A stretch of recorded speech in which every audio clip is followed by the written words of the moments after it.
Guinée, Kassori Fofana condamné à 5 ans. Coup dur ou coup monté? Boum, c'est officiel, Ibrahima Kassori Fofana est condamné à 5 ans de prison. Mais est-ce vraiment la lutte contre la corruption ou un coup politique orchestré? Aujourd'hui, sur Afrique Libre 2.0, on vous dévoile toute la vérité sur cette affaire explosive.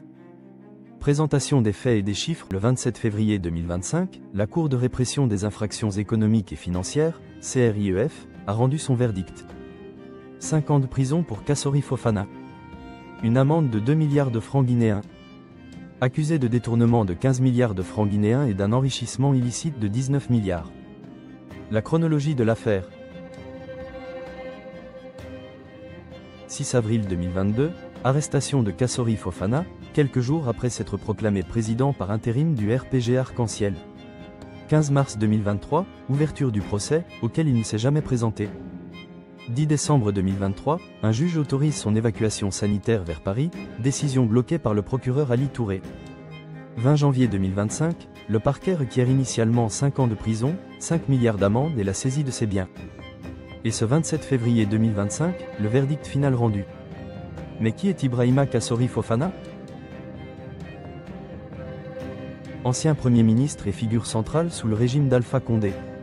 Kassori est un personnage qui a longtemps évolué dans les hautes sphères du pouvoir guinéen, dès l'époque de Lansana Conté.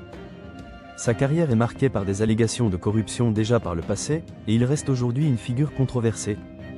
Un procès contesté, justice ou acharnement politique?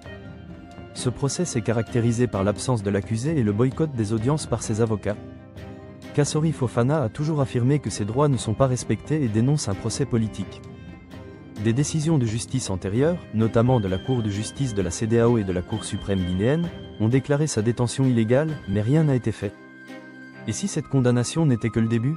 Des rumeurs circulent sur une liste secrète de hauts responsables ciblés par la junte. Kassori Fofana et d'autres qui l'ont précédé à la CRIEF pourraient n'être que la première pièce d'un puzzle plus vaste visant à éliminer les opposants politiques. En résumé, Kassori Fofana est désormais condamné, mais la question demeure: justice équitable ou pur règlement de compte politique? Sa condamnation fait réfléchir sur l'indépendance de la justice en Guinée et sur les véritables motivations derrière ce procès. Justice ou manipulation? Votre avis compte. Que pensez-vous de cette affaire? Est-ce une avancée dans la lutte contre la corruption ou simplement un moyen de neutraliser un adversaire politique? Dites-nous tout en commentaire.